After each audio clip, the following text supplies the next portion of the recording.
154.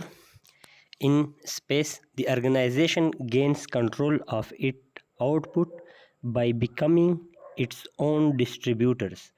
Forward vertical integration. Dear forward vertical